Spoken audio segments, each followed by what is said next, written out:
fiscal Alberto Nisman denunció hoy a la presidenta Cristina Kirchner, al canciller Héctor Timerman y a una serie de otros funcionarios por, a su juicio, haber interferido en la investigación de la causa AMIA, que él está encargado de investigar, intentar, mediante el memorando de entendimiento con Irán, desviar la atención de los sospechosos iraníes que están allá. Bueno, el gobierno reaccionó, la oposición reaccionó, fue el tema del día y tenemos en nuestro estudio, como les prometimos hace unos instantes, a Aníbal Fernández, el flamante secretario general de la Presidencia. ¿Cómo califica usted esta denuncia? Como ridícula. Es una definición más que conceptual y no es una simple adjetivación, es una ridiculez lo que se está sucediendo. ¿Por qué? Porque estamos en presencia de algo que tiene que tener otros ribetes porque pertenecen a decisiones de gente que participa y o respeta decisiones de otras estructuras. Yo contaba hoy una historia muy chiquita que nunca conté porque no tengo por qué hacerlo, pero me parece que es bueno el momento para hacerla pública. Cuando se caen las red notes, las notas rojas de Interpol, que son las que obligan a los estados partes a detener a aquel que tiene notas rojas en cualquier lugar que se lo ubique, comenzamos un trabajo muy fuerte para recuperar ese estatus de aquellos que habían sido llamados a indagatoria por parte del doctor Cánico Bacorral y que tenían que tener esa nota roja para que en cualquier lugar que estuvieran pudieran ser detenidos. Comenzamos un trabajo del que participó activamente quien fuera por entonces presidente de AMIA, el señor Luis Greenwald. Tuvimos una reunión una noche, recuerdo, Néstor Kirchner, presidente de la Nación, Luis Greenwald y yo, en la cual nosotros comenzamos toda una estrategia de hablar con cada uno de los miembros del board de Interpol para que ellos conocieran lo que estaba sucediendo. En ese marco lo que buscábamos era que la decisión que se tomara en el board fuera lo más unánime posible, fue unánime finalmente, para que después fuera a la asamblea de Marrakech y en la asamblea se hiciera realmente concreta, así fue prácticamente por unanimidad, lo que permitió que recuperaran ese estatus de las red notes, por lo menos los 6 primeros funcionarios, porque eran 9 los que estaban insindicados, había 3 que era uno el expresidente, uno era Soleimanpour, que había estado en Argentina en la embajada y el responsable de cultura, y los otros 6, que eran 5 iraníes y un ciudadano libanés que después fue muerto en el Líbano, que se llama Imad Moagnier. El caso de Rabani, concretamente, que es el que se menciona. Claro. Moshe Rabani, el ex agregado Pero cultural. esos fueron separados, digamos. Pues sigamos con el hecho de cómo estaba. Los que teníamos nosotros, estos 5 ciudadanos iraníes que nosotros nos interesaba que recuperaran el estatus de nota roja, de Red Notes, bueno, empezamos a trabajar y había que ir a una reunión a Lyon en Europa para participar de este tema. Yo lo llamo a Nisman para pedirle vehementemente que fuera él, porque él había sido el que había pedido la detención de estos iraníes, y él se negaba. Discutimos fuertemente por teléfono, quedamos que nos veíamos a la tarde en mi oficina y cuando llega a mi oficina viene con Estiuso, un miembro de la Secretaría de Inteligencia. Y fue fortísima otra vez la discusión, porque yo insistía que tenía que estar. ¿Qué hacía Estiuso ahí? No lo sé. No lo sé. Pero Estiuso es funcionario público. Bueno, no lo sé. Venía como miembro de la Secretaría de Inteligencia con un fiscal de la Nación a discutir con el ministro del Interior por qué no tenía que ir. Y yo le insistía porque, siendo el responsable de llevar adelante la estrategia de unificar el pensamiento para que el board de Interpol comprendiera lo que nos estaba pasando... ¿Esto en qué año fue? No sé, Primeros años del gobierno de Néstor antes Kirchner. del 2007, yo era ministro del ¿Y Interior. por qué no tomaron medidas contra Estiuso en ese momento? No, porque la discusión estaba planteada en otro sentido. No la corramos, estamos discutiendo no específicamente... ¿No reportaba usted entonces en aquel momento? No, claro que no, nunca reportó a mí porque forma parte de la Secretaría de Inteligencia, no reportaba a mí. Discuto fuertemente con Nisman y terminamos en un fallo salomónico de que viajaba y en todo caso se quedaba en el hotel. Que el personal de la Policía Federal o de Cancillería que participara de las reuniones podía consultarlo en cualquier momento. La realidad es que esto fue innecesario, porque cuando fue a Europa él participó de la reunión, le fue estupendamente bien. Cuando vino a Argentina hizo una conferencia de prensa, él reconoció que había viajado, que le había ido bárbaro, nunca dijo que no quería ir, que prácticamente lo obligamos nosotros y que pagamos nosotros su viaje. Bueno, esta situación es la que yo creo que ante la situación que se encuentra en la Secretaría de Inteligencia, específicamente Estiuso, es la que está trayendo una suerte de, en este marco de ridículo, es una suerte de manotazo de ahogado, que no veo ninguna otra razón. Y empezamos a mirar pedacito por pedacito derecho. Ustedes saben que la Cámara que termina diciendo que es inconstitucional el memorándum, en uno de los obiter dictum dice, nadie puede negar y es de público y notorio, el esfuerzo hecho por la presidenta y por su antecesor para encontrar la verdad, para encontrar los responsables, lo dice la propia Cámara. Pero después lo declara inconstitucional. No importa, pero le reconoce el esfuerzo hecho por el expresidente Kirchner y por la presidenta Cristina Fernández de Kirchner en tratar de arribar a las conclusiones que fueran las que le reconoce eso en su sentencia. Digo, si uno sigue mirando o buscando un poquito más para encontrar la vuelta, ¿de dónde está saliendo el planteo? Cuando uno mira con cuidado, se va a dar cuenta que lo que está diciendo teóricamente es un encubrimiento. ¿Qué es encubrir? Es cuando hay un delito y uno lo tapa para que no lo vea la justicia o quien sea. Lo que dice el fiscal es que hubo conversaciones en paralelo a los canales oficiales. Ya vamos a hablar de ese tema.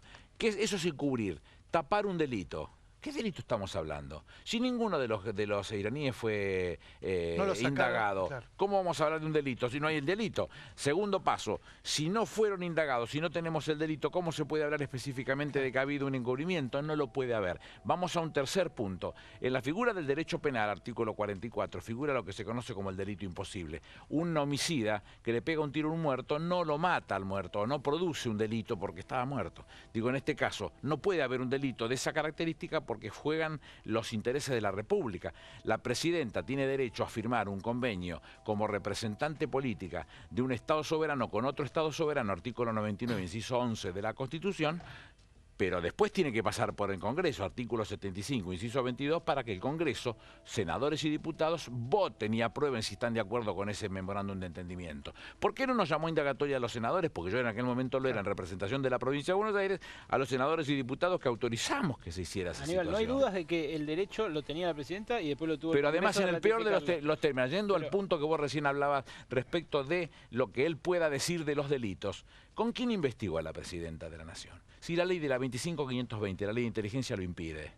Y si en todo caso es mucho más importante que la investigación en sí misma de la presidenta, la vida de la República. Debería haber anunciado, definido, denunciado al Congreso de la Nación que estaba haciendo una investigación de esta característica. Lo que no entiendo, porque lo que trascendieron, Alejandro, fueron contenidos de mensajes de texto, transcripciones de llamadas telefónicas, todo es entre Luis Delía, entre Fernando Esteche o gente ligada al movimiento Quebracho, todo esto. Pero yo no voy a hablar de esas situaciones porque no deben importarme a mí. A mí me importa lo que estamos discutiendo que nos pertenece a todos los argentinos, que es la presidencia de la Nación. Estoy discutiendo ese tema. El otro tema después lo miraremos de la forma que sea. Lo que me importa es cómo decir que la presidenta de la Nación, que ha sido la que abrió todas las bases de datos habidas y por haber, la que ha denunciado todas las veces, primero Néstor Kirchner y después ella en Naciones Unidas, el accionar por parte del Estado de Irán, la que ha firmado ese memorándum en el entendimiento buscando que el propio fiscal le elevara al juez y que el juez decidiera tomar la indagatoria, pudieran ser indagados. ¿Sabe por qué se lo pregunto? ¿Cuál es el sentido? A ver, se lo pregunto por dos razones. Primero porque usted, y segundo porque Florencio Randazzo durante la tarde a través de su cuenta de Twitter mencionó a Jaime Estiuso. Jaime Estiuso es una persona que acá cuando hicimos el informe en el segundo programa de este ciclo lo mencionamos en una investigación vinculado al encubrimiento real de lo que fue la investigación originaria. ¿Y no será ese el tema? Bueno, pero por eso digo, perdón, usted lo menciona, que lo menciona Randazzo. ¿No será ese el tema? Que ahora comienza el juicio de los encubrimientos, ¿no será eso lo que están tratando de tapar?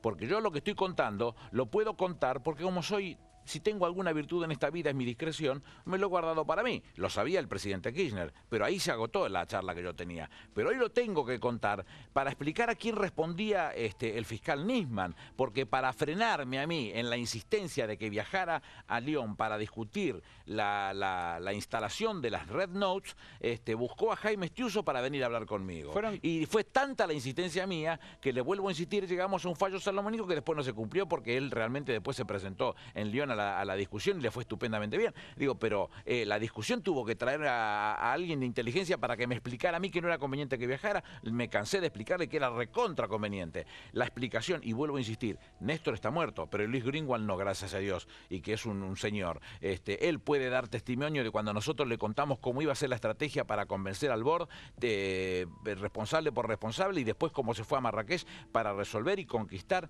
otra vez las notas rojas. Las notas rojas, a partir de la firma del memorándum, que se hicieron esfuerzos denodados por decirle a los argentinos que eso iba a significar la caída. Yo tengo la copia de la carta donde dice con toda claridad: la Oficina de Asuntos Jurídicos de la Secretaría General de Interpol manifiesta que dicho acuerdo no implica ningún tipo de cambio en el estatus de las notificaciones rojas publicadas en relación a los crímenes investigados en la causa Lamia. Es de Interpol esto.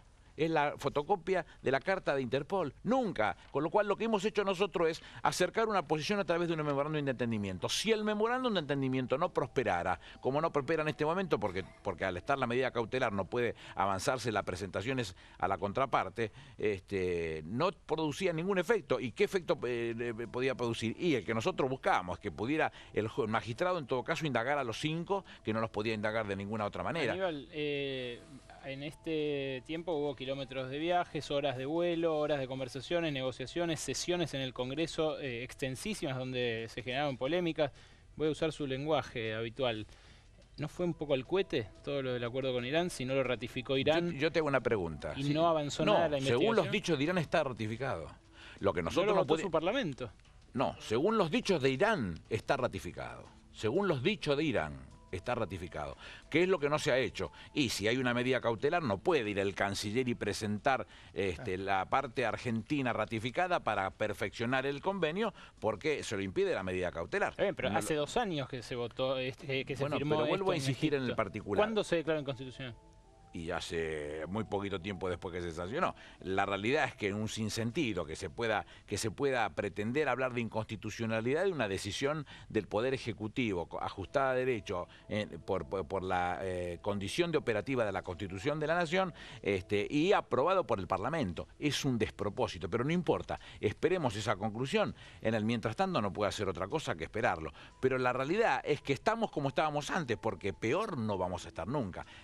No tenemos ninguna forma para avanzar. Pasaron 18 años. Y, 20 años. No, bueno, hoy 20 años, pero pasaron 18 años en aquel momento y no habíamos encontrado una puntita que nos mostrara uno de los atentados terroristas más graves que han pasado por la historia de los argentinos, y no podíamos amasar ni un pedacito. Nosotros entendimos que lo debíamos hacer, que podíamos encontrar un camino. Y como yo todos los años he ido a rendir homenaje a las víctimas de AMIA, lo seguía haciendo porque yo no me sentía que tenía que bajar la cabeza por lo que había votado, porque lo voté con el corazón convencido que era un camino hábil para encontrar una alternativa. Bueno, será así, que se discuta en la forma que se discuta, pero que le quieran decir, vuelvo a insistir, la Cámara que declaró inconstitucional el memorándum, dice en uno de sus obiter dictum, que es notorio el esfuerzo por parte de Néstor y de Cristina por encontrar las soluciones a este tema. Usted estuvo con Cristina Kirchner recién. ¿Cómo estaba frente a esto?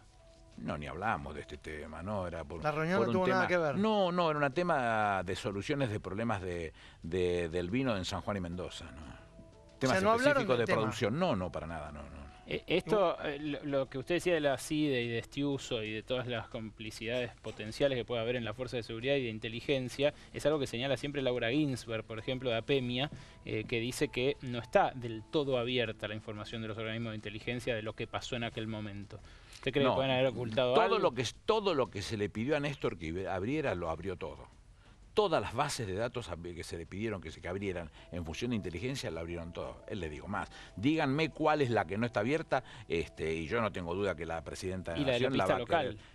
Las pistas locales. Pero no es una base de datos que tenga el servicio. Díganme cuál es la que no esté abierta, y la presidenta no tengo duda que la va a abrir. ¿Por qué va a conservar información si la primera que participó de la comisión de investigación de AMIA fue la presidenta de la Nación? ¿Lo controla? ¿Controlan ustedes los resortes de la CIDE ahora, hace un año, hace 2 años? Pero se abrió toda la posibilidad desde que en el gobierno de la Rúa, una ley que a mi juicio fue sensata y muy criteriosa fue la ley 25.520, que es la ley que regula el sistema de inteligencia.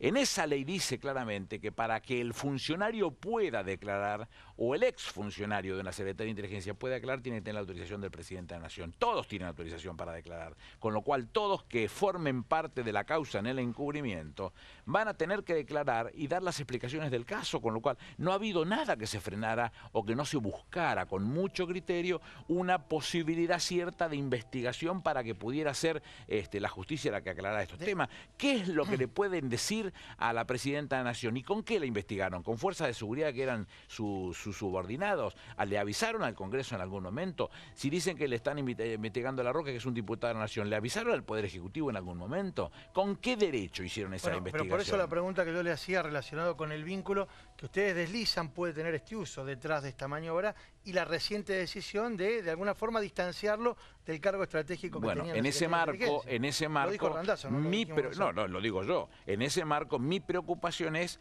que el manotazo de ahogado sea precisamente el de generar este gesto desafortunado por completo, porque es ridículo lo que está sucediendo, con acciones o con propuestas o con decisiones que responden a la vida de otras estructuras, que no tiene que ver con el poder jurisdiccional y con la persecución penal que un fiscal tendría que llevar en la práctica, que responde a otras estructuras, a las que seguramente respondía el fiscal. Bueno, yo cuento algo que me tocó vivir y que lo puedo decir. No es común eso, ¿no? Que un fiscal venga de la mano no me cuesta decirlo y lo digo abiertamente porque no tengo por qué reservármelo. Lo reservé en medida que fuera información que no fuera de utilidad para la República. En este caso creo que es de suma utilidad para la República. Las autoridades comunitarias, la DA y la AMIA, dijeron que estaban conmocionadas por esta denuncia y que se iban a reunir con Nisman esta misma tarde.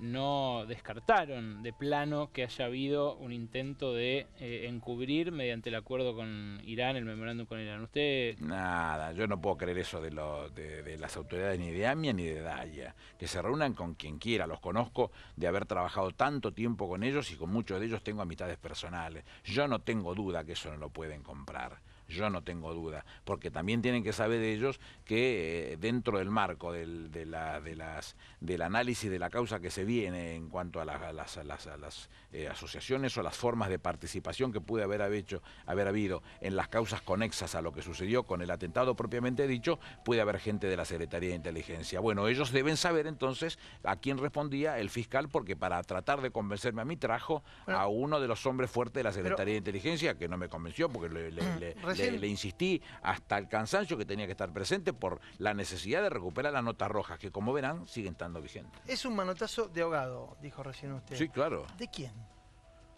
De Nisman y de la estructura que él supo responder en algún momento.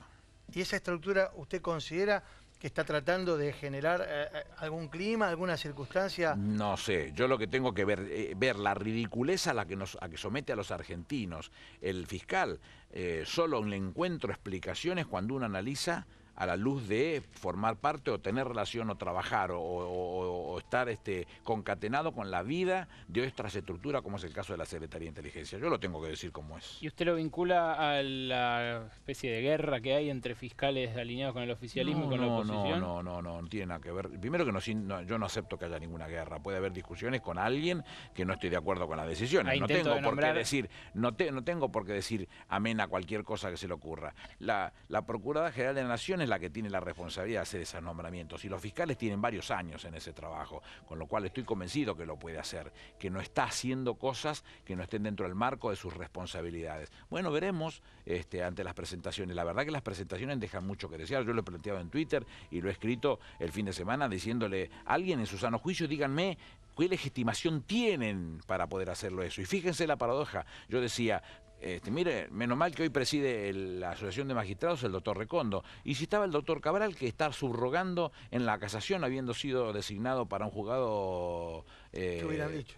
¿Qué hubiera explicado él? No lo podría explicar porque forma parte de la misma situación y eso hace mal, lo convierte en una mala persona, al contrario. Pero usted vincula esto con la denuncia le tengo el máximo respeto al doctor Cabral, quiero que quede claro esa situación, pero quiero decir, qué horrible hubiese sido si la situación, presidiendo la Asociación de Magistrados, el doctor Cabral, tener que explicar lo malo de la subrogancia cuando él está subrogando una de las vocalías del Tribunal de Casación. ¿Qué le sugiere que la causa haya recaído en el juzgado del hijo? A mí no me sugiere nada, no. Yo tengo mucho respeto por el doctor Lijo, no me sugiere nada. Esas causas se sortean y una vez que se sortean es el juez natural. Bueno, ya procesó el vicepresidente de la Nación, por eso. A mí no me merece ninguna desconfianza. Si el doctor Lijo, cuando procesó al vicepresidente de la Nación, entendió que tenía elementos suficientes para dictar el auto de procesamiento, lo hizo. y el vicepresidente, si entendió que no tenía elementos suficientes para electar autoprocesamiento o nulidades en la causa o en el propio proceso, como él dice que las había, lo que tenía que hacer era presentarse ante la alzada para reclamar la revisión de la causa y la hizo. Entonces no hay que discutir esa situación, hay que ir a la fuente y ajustarse a derecho y nada más. Tal vez es muy difícil lo que le voy a preguntar en cuanto a la realización, pero ¿pudieron leer ya las 300 fojas yo no lo he visto, no. de la denuncia? Porque por lo que trascendió, o sea, usted como por la pinta de la carta cuando uno juega las cartas, ¿le parece que no hay sustento? No, claro que no. Encubrimiento en cabeza del presidente de la Nación. A ver, ¿cómo se hace? Es un delito imposible, porque la presidenta, para perfeccionar el convenio, tiene que ir al Congreso a pedirle al Congreso que lo vote. Y eso hizo.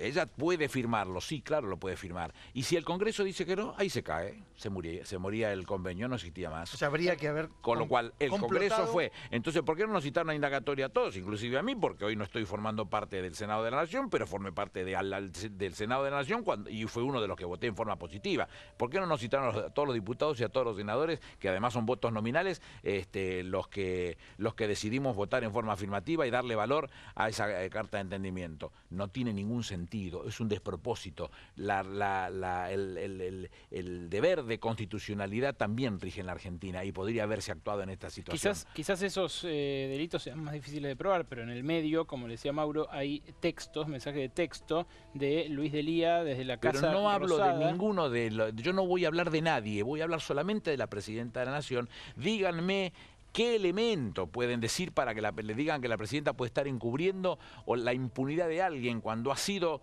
la abanderada de la discusión? Cuando era senadora de la Nación, siendo presidenta de la Nación en su primer mandato, siendo presidenta de la Nación en su segundo mandato, ha puesto todo de sí y le ha puesto, lo ha dicho en la Asamblea Legislativa, díganme qué quieren que yo haga y yo lo voy a hacer. Les ha puesto todo en la mano para que esto suceda.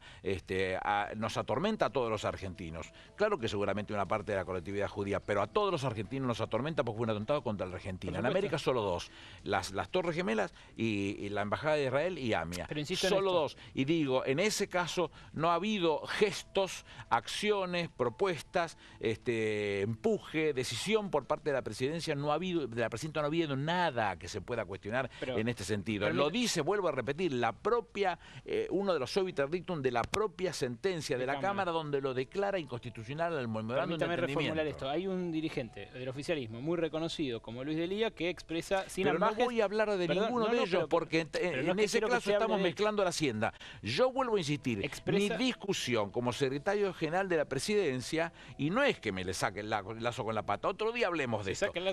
No, porque a mí me importa la vida de la República y me importa la situación particular de la presidenta de la Nación. Porque es la vida de la República. Yo quiero que me digan a mí el elemento, la acción, la forma, la presencia para investigar a la presidenta. ¿Cuándo notificaron al Congreso que estaban investigando a la presidenta? ¿Qué tienen elementos para exhibirlo que los pongan arriba de la mesa? ¿Sabe que va a encontrar? Nada.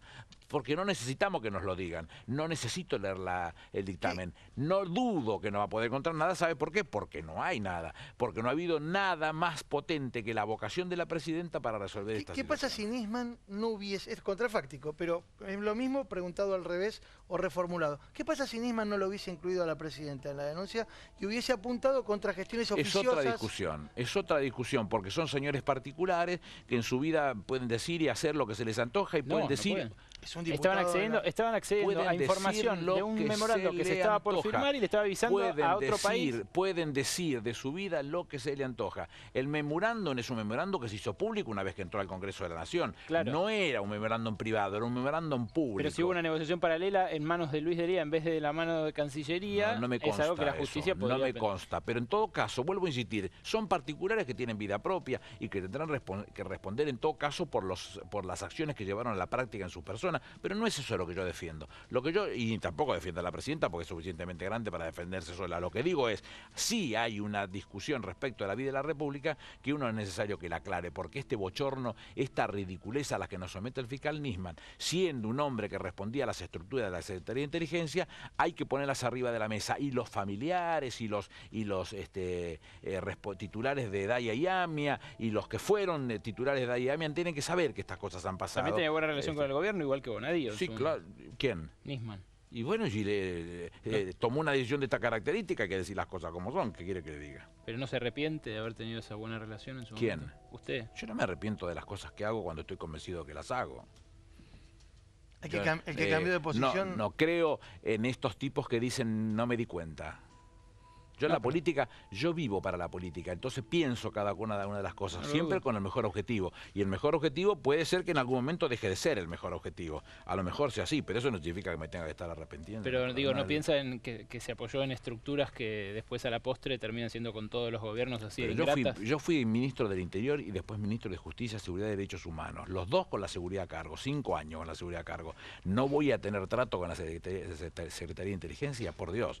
Tenía un trato casi cotidiano. Con jueces, no, con fiscales no. O con jueces, Pero en este caso, ¿por qué el trato con el fiscal? Porque lo que estábamos buscando era algo que le importaba a los argentinos y él era una pieza fundamental para reconquistar las notas rojas que hoy siguen estando vigentes. Acá tiene la nota que le estoy mostrando. Era fundamental. Nosotros diseñamos la estrategia. Una noche, vuelvo a insistir, Néstor Kirchner, Luis Greenwald y yo acordamos de cómo se iba a trabajar y le pedimos a muchos países que nos ayudaran, porque fueron muchos países los que colaboraron para hablar con el BOR y que tuvieran información nuestra, lo que se puede decir en el derecho un alegato de oreja. Conozcan lo que está pasando y por qué nos importa lo que está pasando. Eso aprobó por unanimidad el BOR de Interpol y después la Asamblea de Marrakech prácticamente por unanimidad aprobó el tratamiento. Ya que estamos hablando de relaciones internacionales, lo saco un cachito de tema porque estos días, la verdad, una discusión bastante pavota, pero que hoy llevó a que uno de los candidatos a presidente, con mejores chances, pida la renuncia del canciller Héctor Timerman. ¿Puede ir ¿Por qué razón? un canciller? ¿Por qué razón pide la renuncia? Por haber ido a título personal a la marcha y no haber ido como canciller a la marcha, me refiero a la que repudiaba los asesinatos de Charlie Hebdo. ¿Usted puede creer que Massa, en su cabezota, que es de acerrín, pueda tener algo que analice o que piense el fondo de una decisión de esta característica? Olvídese que no tiene ni idea de lo que está hablando. Ni idea de lo que está hablando. Entonces yo me tenga que preocupar en esos términos de los agravios de un candidato, de un pretendido candidato sin formación intelectual y política, no me interesa, diga lo que quiera. ¿No? Bueno, yo quiero volver porque me quedé con lo de Estiuso. Usted acaba de decir, durante 5 años manejé la Fuerza de Seguridad, se piensa que yo no tenía relación con la CIDE. ¿Y qué pasa con ese Estiuso? ¿Qué cambió? ¿Por qué Estiuso hoy se pone... Pero yo no soy hoy el responsable de la seguridad y la Secretaría tiene un nuevo responsable que se llama Oscar Parrilli. Sí. Y yo no voy a ser de exégeta de Parrilli, en todo caso en día que tengan oportunidad consúltenlo a él. Pero yo no voy a hablar de lo que no tengo que hablar. Pero, si hago alusión a este tema en particular es porque creo que hoy a la República le conviene que yo cuente lo que tengo que contar. Si no, lo hubiese dejado donde estaba porque no me daba ni me quitaba. Pero yo lo dejaron donde estaba. Yo sí insistía en aquel momento, era un miembro de la Secretaría de Inteligencia. Con más poder del que seguramente... Era un miembro de la Secretaría de Inteligencia, ¿no? Esas adjetivaciones no me corren por mi cuenta. Lo que yo digo es que en aquel momento que insistíamos fuertemente para que el fiscal participara, era porque nos convenía a los argentinos tener posibilidades fortísimas de arribar a la conquista, a la nueva conquista de las Red Notes. ¿Las conquistamos? Sí, hicimos un trabajo brillante con mucha participación de distintos estados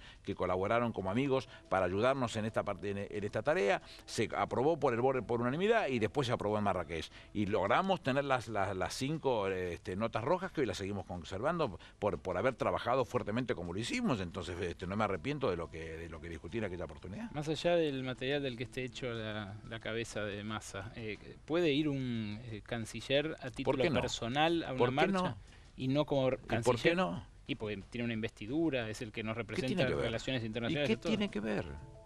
¿Qué tiene que ver? La presidenta no estuvo en París en la marcha de Ingrid Betancourt.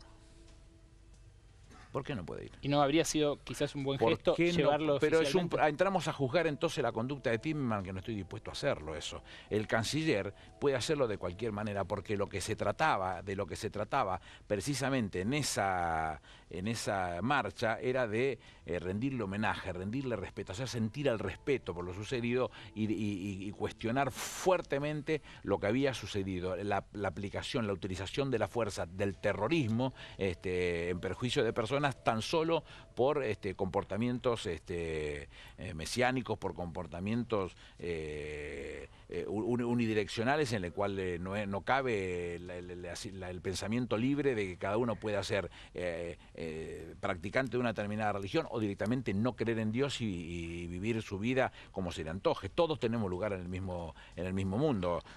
Lo que se trataba en ese momento es rendir homenaje. Me hubiese dado tristeza que no hubiese estado. Pero después que esté como un hombre particular o como el canciller de la Argentina da lo mismo, porque en definitiva... Y la presencia de la presidenta, ahí usted, digamos, hubo muchos cuestionamientos sobre, según se dijo, poco énfasis en el repudio, poco vínculo, poca información. Pero, ¿quién es el que tiene el calificómetro del énfasis? Hubo un comunicado muy claro que condenaba la situación de lo sucedido. Acá, a veces las grandilocuencias no son directamente proporcionales con la vocación de que no sucedan tales cosas. Yo sé lo que piensa la presidenta y sé lo que le ha expresado por nota al propio presidente François Hollande. No dar de esto, magnificarlo. No sobreactuar. Claro, sobreactuado, eso nos hace más cercanos al dolor que está sufriendo en este momento tanto Francia como Israel, como todos los que han participado de semejante atentado terrorista. No nos hace de esa manera. Un día me dijo a mí Aric Sharon en Jerusalén, yo no tengo problemas con los musulmanes, me dijo él. Mi problema es que los que practican el terrorismo son musulmanes, pero yo con los musulmanes no tengo problema, porque no tengo por qué generalizar.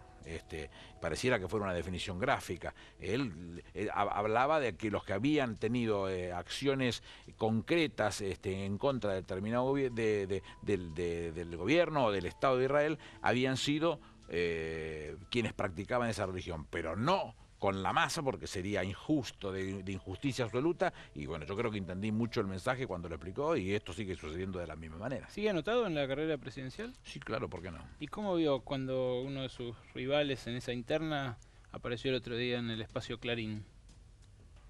Me parece que es un error. Porque en un país como el nuestro, donde los candidatos no tienen cara todavía, son tan lejísimos de tener estatura para ser candidatos con grandes posibilidades de ser los que conduzcan los destinos del país, queda a las claras que la oposición real está en cabeza de los medios, fundamentalmente de Clarín o de Nación. Entonces, si ese va a ser uno de los que va a terminar disponiendo de quién va a ser el candidato que va a competir contra Frente para la Victoria, mimetizarse solo trae confusiones, no hace ningún favor. Y las declaraciones de hoy de Florencio Pero yo Randazzo, no hago de esto una cuestión de vida o muerte, no la construyo en esas condiciones. Tengo una excelente relación con Daniel y no me cambia la vida. Ahora, si me preguntás qué es lo que yo opino, te digo lo que opino. Creo que es malo, creo que a los compañeros le cae mal, creo que uno teniendo un discurso de una determinada manera y mimetizándose con el que va a ser mi adversario no es saludable, no está bien eso. no lo escuché, lo leí en los titulares de los .com, pero las declaraciones de Randazzo relacionadas con la supuesta indicación que la presidenta va a hacer de que él sea el candidato natural del Frente para la Victoria. Pero él tiene derecho a pensarlo eso, ¿por qué no? Tiene derecho a pensarlo. Yo también puedo tener derecho a decir lo que se me antoje, no voy a andar copiándome de lo que dijo el flaco en este momento, pero tiene todo el derecho del mundo a pensar lo que se le antoje. En algún momento va a haber que tomar decisiones y todos seguramente haremos lo propio. ¿Pesa ese dedo? ¿Pesa esa indicación de la presidenta? Yo no tengo duda que Cristina es la que va a tomar la decisión por el Frente para la Victoria, es la jefa del Movimiento Nacional Peronista, va a tomar la decisión en algún momento de determinadas situaciones y veremos quiénes son los que resultan ganadores de esa situación. Yo aspiro a que también me quepa esa posibilidad que el flaco reclama para sí. ¿Por qué tengo que negársela? Porque no tiene el derecho. ¿Y si en la oposición llega a pasar, como dijo hoy Gustavo Posse, que vayan Macri y Massa en la misma lista? Es un problema de ellos, que me tengo que preocupar por eso. Pero ¿no se preocupa? ¿Es que no, se es un junte problema toda de la oposición? ellos. Es un problema de ellos, yo no me tengo por preocupar de ellos. Yo me tengo por preocupar por el Frente para la Victoria. Y la sociedad argentina, creo que llegado el momento, va a tener que preocuparse por saber quién es el que le va a cuidar los garbanzos. Porque hasta ahora ha habido un montón de políticas que han beneficiado a los argentinos que han sido las que se resolvieron tomando decisiones duras respecto de los poderes concentrados, los poderes reales que no van nunca a elecciones y que hoy son realidades fácticas del pueblo argentino. Llámese la movilidad jubilatoria, llámese la asignación universal por hijo, llámese las AFJF en manos del Estado, llegaron con 80.200 millones de fondos solidarios, son 500.000 millones, llámese las comisiones colectivas de trabajo, llámese créditos para vivienda, el procrear, el progresar, miles de políticas, todas de inclusión. La va a tener que pensar la sociedad argentina. ¿Quién cree que es el más apto para cuidarle lo que ya tiene? Gracias, Aníbal. Gracias a ustedes.